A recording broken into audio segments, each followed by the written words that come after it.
Hey guys, it's Dr. Danny Sugai, board certified dermatologist in the Seattle area. I practice medical, surgical, and cosmetic dermatology out of 2 offices in Renton and Bellevue, Washington. I did my residency at Harvard Medical School, and I've been doing this channel for the last 2.5 years, having a great time with you all. Thank you for your support. Today I'm going to be doing a Dr. Sugai reviews on Trader Joe's new daily facial sunscreen that is crazy sold out and very viral at the moment on TikTok and Instagram. This is so hard to find. I went to multiple Trader Joe's in the Seattle area, specifically the east side, and I could not find this. And as soon as they release a new shipment, I believe the last one was like, was it August 1st? It just sold out in one day, I believe. The one before that, the shipment before that, the Trader Joe's employees were saying within hours it sold out. And so this was very hard to find. And thank you to my receptionist, Charlene, for finding a bottle for me so that I could review it and then eventually compare it to the Supergoop Unseen sunscreen, which this claims to be a dupe of. And we've already done the Kroger brand dupe of the Unseen and compared the two. Now I'm actually gonna see if this compares well to the Unseen in another video. Today we'll just be specifically talking about the Trader Joe's sunscreen. Now this is a 1.7 fluid ounce bottle for about $8 to $9, which is insane. It's so cheap. Now if you can find it, pick one up, totally check it out. Let me know what your thoughts are on this invisible sunscreen where it's chemical based. Chemical sunscreens don't usually have a white cast. This one, no white cast. It comes out as a gel and it has 4 chemical UV filters. Now it's avobenzone, homosalate, octosalate, octocrylene. Now those 4 are not banned in Hawaii yet, but they are working on it. In terms of chemical UV filters, I don't want to demonize them. I totally use sunscreens with chemical UV filters in them.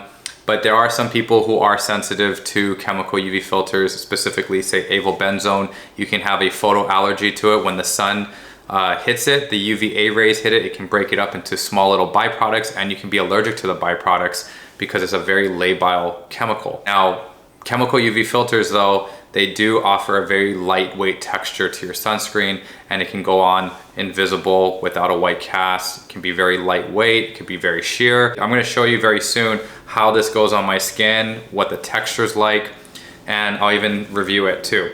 Now, 1.7 fluid ounces for SPF 40. You wanna go for SPF 30 and above. This one is water resistant, so you can use this before a run. It does not sting my eyelids, and you can also use this before jumping in the pool because it is water resistant. So 40 minutes water resistance. You can either have 40 or 80 minutes. So if you're gonna be swimming in the pool, every 40 minutes you should be reapplying your sunscreen, okay? Now the inactive ingredients looks pretty similar to the Unseen sunscreen. It has jojoba esters, shea butter, has tocopherol acetate or vitamin E, which is an antioxidant. Let's jump into this $8 sunscreen. So I'm gonna show you this texture here.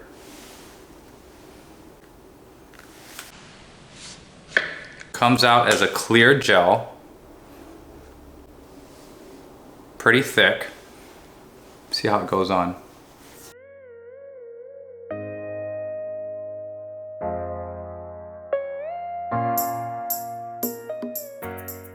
Because of the size, I'd probably just use this for your face and have other sunscreens that are for, say, your ears and your neck, where you don't mind the white cast. If you want to use Blue Lizard, or if you want to use, Cetaphil, they have a little bit more of a white cast. I use that for like my ears and neck, but for my face, where you don't want that white cast when you take your photos, say at Disneyland, we just got back from Disneyland, I use this all over the park. You have those photographers for your photo pass. You don't want to have a Mark Zuckerberg white cast face in your photos. And this was a nice sunscreen to apply at the park, where you have the water resistance and you have the sheer look. It does blend in very well for those who are skin of color. If you're fair skin or skin of color, this sunscreen will be great. But I do have to complain on the texture a bit. It is thick. It is greasy and oily. If you have very oily skin, I'd say this is probably not for you. Supposedly it does have a matte finish, but I think just the feeling of it being on the thicker side, feeling a little heavier, I just can see my patients with oilier skin not liking this, and I'd be worried about it occluding their pores a little too much, especially since I want you to apply enough sunscreen onto your face. You know, 1/4 of a teaspoon to your entire face, or 1/2 teaspoon to your face, your neck, and your ears. That's the appropriate amount.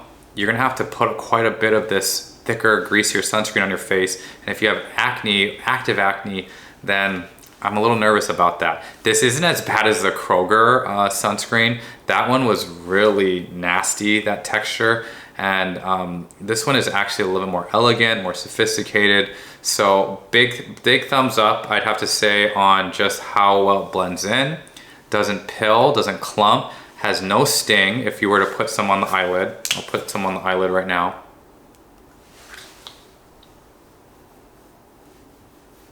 We find a lot of skin cancers on the lower eyelid, so wear your sunglasses as well to protect your eyes and the skin around your eyes, in addition to sunscreen. And so no sting at all, so very gentle, SPF 40, so you want it for 30 and above. It has water resistance. It's not accessible though. Even though it's a Trader Joe's brand, it's sold out like crazy. So I'm gonna have to say, once it's back in stock, you can totally check it out.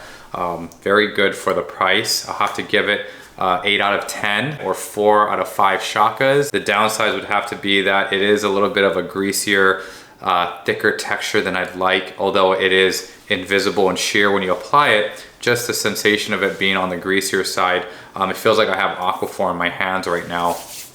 I'll have to ding it a few points for that. So accessibility and the greasy nature of it dings it. So 8 out of 10, not bad. It's actually a really good score. And maybe I even gave the Unseen that score as well. So I'm gonna have to put them head to head in another video to compare the two.